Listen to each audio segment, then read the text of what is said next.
ناظرین، Gaza cease fire کے بعد اور پھر شرم الشیخ پیس سمٹ کے بعد پریزیڈنٹ ٹرمپ آج کل بہت ہی اونچی اڑان میں ہیں۔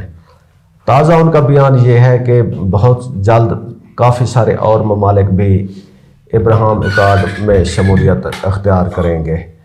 ہمارے ساتھ موجود ہیں ڈاکٹر سہیل بدر صاحب۔ ڈاکٹر صاحب، کافی سارے ممالک اور بھی ابراہیم ایکارڈ میں آئیں گے، تو اس کا مطلب کیا ہے کہ بہت جلد پاکستان بھی اس میں آ جائے گا؟ اچھا، اس میں دیکھیں، اللہ کرے کہ آئے یا نہ آئے، وہ تو میرے خیال ہے پاکستانی عوام جس طرح سے سوچے گی وہ اس وقت دیکھی جائے گی۔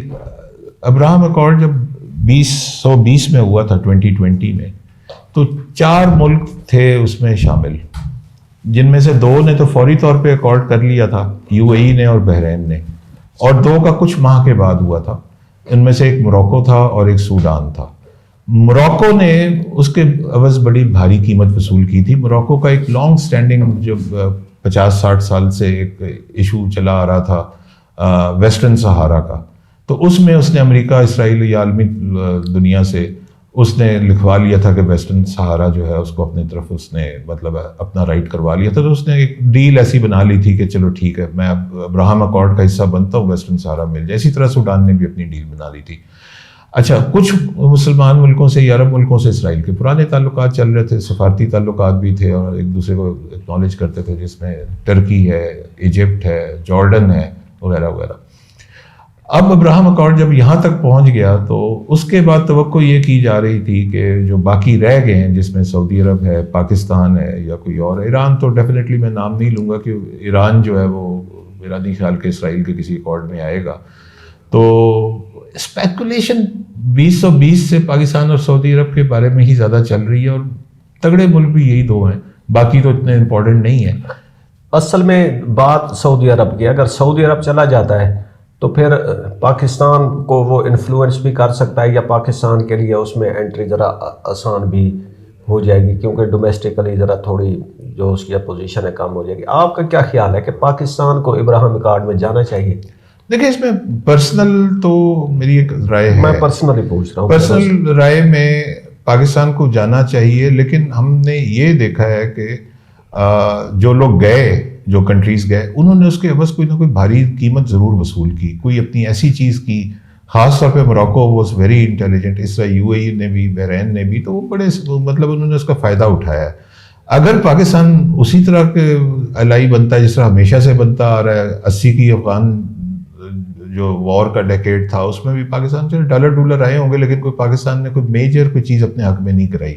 اسی طرح جو بش کے زمانے میں پاکستان ان کا میجر ایلائی بنا تھا، اس میں بھی ہم نے نہیں دیکھا کہ چلیں پھر اس میں کوئی ڈالر آگے ہوں گے، لیکن یہ چیزیں ہم نہیں کر پاتے کہ جی اس کے بدلے ہم کشمیر کا مسئلہ اپنے حق میں سیٹلمنٹ کروا لیں یا کچھ کروا لیں، واٹ ایور، یا کوئی پاکستان میں اسٹیبلٹی کا کوئی اور فیکٹر آ جائے، یا جو بلوچستان کی انسرجنسی آف اینڈ آن ہوتی ہے اس کے بارے میں کوئی ہم ان سے پکی حمایت لے لیں، کیونکہ ہم دیکھتے ہیں کہ وہ جو بلوچستان کے انسرجنٹس ہیں یا جو بھی وہ علیحدگی پسند ہیں، ان کے اجلاس جو ہیں وہ یورپین پارلیمنٹ تک میں ہوتے رہے۔ ہم تو سارا ایک فون پہ سارا 3 دفعہ 4 دفعہ 10 دفعہ یس کہہ دینے والی کنٹری ہیں۔ ہمارا زیادہ تر جب اس طرح کی کوئی باغن کا وہ ہوتا ہے تو ڈومیسٹکلی ایک پاپولر وائس ہوتی ہے کہ جی قرضے معاف کرائے جائیں، تو کیا قرضے معاف ہو جائیں گے؟ اگر دیکھیں، قرضے کس نے معاف کرنے؟ پاکستان نے اسرائیل کا تو کوئی قرضہ نہیں واپس کرنا، کیونکہ کبھی لیے ہی نہیں۔ امریکہ کے بھی قرضے کوئی بہت زیادہ نہیں ہے۔ جو جن کے قرضے ہیں چائنا کے یا جاپان کے، تو وہ اس ایکارڈ کا حصہ نہیں ہوں گے، تو وہ امریکہ تو اتنے ہی معاف کر سکتا ہے نا جو اس نے لینے ہیں۔ نہیں، باقی بھی اپنی جیب سے پیسے دے۔ اچھا، باقیوں کو فرق کرے، اور جو انٹرنیشنل آرگنائزیشنز ہیں، IMF، ورلڈ بینک وغیرہ، یا جس کا بھی دینا دلانا ہے، امریکہ سے فرق کرے۔ پے چیک جو ہے امریکہ سے جائے اور اس کے بعد پاکستان کلیئر ہو کے آئے۔ تو آپ نے میری جو اوپینین پوچھی، میرا جواب یہ ہے کہ یس، اگر پاکستان کوئی اسٹرکچرلی کوئی اچھی ڈیل لے لیتا ہے ریگارڈنگ کشمیر اور بلوچستان اور اینی تھنگ، لیکن اگر فرض کریں کہ نہیں لے پاتا اور ہم نے فری مطلب سروس ہی دینی ہے اور کوئی برائے نام مطلب پیسوں کے عوض کوئی 2-4 ارب ڈالر شاید کہیں سے آ جائیں، تو پھر میرا خیال ہے کہ پھر نہ ہی بہتر ہے۔ نہیں اس میں اب ابراہیم اکارڈ تیزی سے آگے بڑھ رہا ہے، نئے نئے ملک وہ امریکہ جو ہے نا اگریسولی اس میں شامل کراتا جا رہا ہے، تو اس میں 2 اسٹیٹ سلوشن جو ہے اس کی کوئی بات نہیں ہو رہی. ابھی بھی جو شرم الشیخ پہ ساری پیس سمٹ ہوئی اس میں 2 اسٹیٹ سلوشن کی کوئی بات نہیں ہوئی. اس نے اسرائیلی پارلیمنٹ میں ٹرمپ نے خطاب کیا، وہاں پہ وہ بس وہ یوں لگا کہ جیسے اس کا اسرائیل کا امریکہ جو ہے وہ شو شائن بوائے ہے، اس حد تک وہ جاتے ہیں.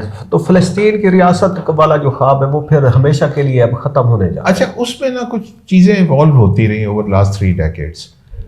شروع بات ہوئی تھی جہاں پہ پریزیڈنٹ کلنٹن کا وہ انیشیٹو تھا، بیسکلی یہ سن 93 کی بات ہے، نئے وہ اس وقت صدر بنے تھے. 93 جنوری میں وہ آتے ساتھ ہی انہوں نے ایک انیشیٹو لیا فلسطین کا مسئلہ حل کرانے کی کوشش کرنے کا. تو اوسلو اکارڈ 1 ہوا تھا 93 میں، اور وہ کن کے درمیان ہوا تھا؟ وہ اسرائیل اور یاسر عرفات PLO کے درمیان ہوا تھا. تو اور اسی طرح وہ امریکہ میں ہوا. پھر اوسلو اکارڈ 2 جو ہے، نام اوسلو ہے لیکن دونوں ناروے میں نہیں ہوئے تھے، ایک واشنگٹن میں ہوا تھا، دوسرا مصر میں ہوا تھا. جو اوسلو اکارڈ 2 ہے 95 والا، اس میں بھی وہی 2 فریق تھے، اسرائیل تھا اور فلسطین تھا. PLO تھی فلسطین سے مراد، یاسر عرفات صاحب ابھی زندہ تھے.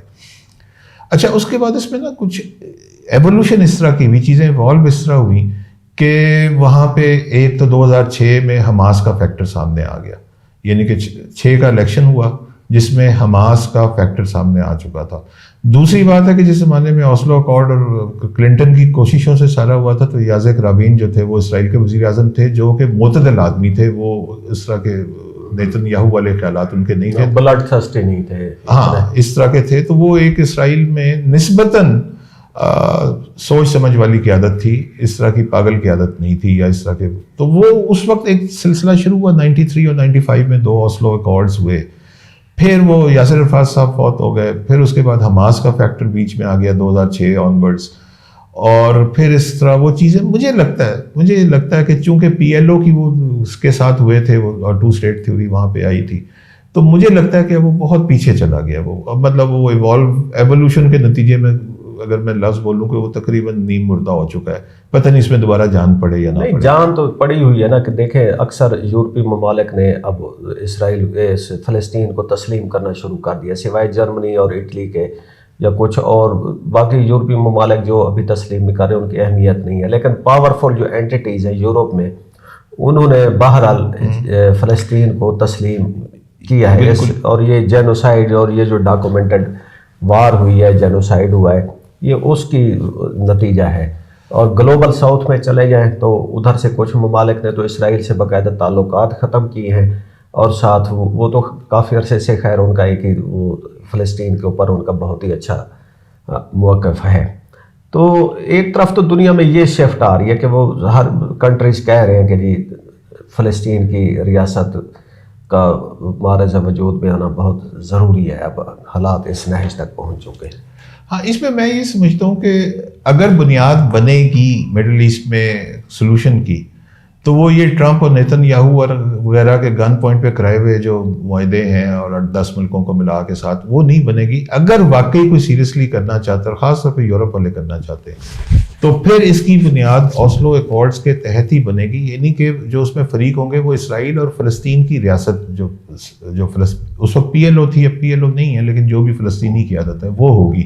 یہ حماس کا فیکٹر جو ہے بیچ میں آیا بعد میں، اس کی وجہ سے وہ سیبوٹاج ہوا جو پرانا سسٹم چل رہا ہے. یعنی کہ آپ کا کہنے کا مقصد یہ ہے کہ ٹرمپ اور نیتن یاہو کے ہوتے ہوئے شاید اس کی کوئی شکل نہیں نکلنے کا امکان.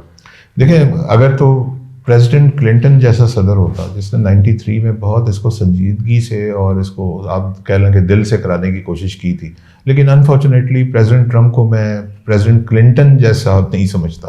تو شاید اس اور دوسری بات ہے کہ جو اس وقت اسرائیل کی قیادت تھی یازک رابن، وہ معتدل قیادت تھی، وہ نیتن یاہو کے وقت میں شاید ایسا نہیں ہوگا. تو اس وقت نیتن یاہو جو ہے وہ ڈومیسٹکلی تو بہت ہی مشکلات کا شکار ہیں، اور اس کو ریسکیو کرنے کی کوشش کر رہے ہیں پریزیڈنٹ ٹرمپ.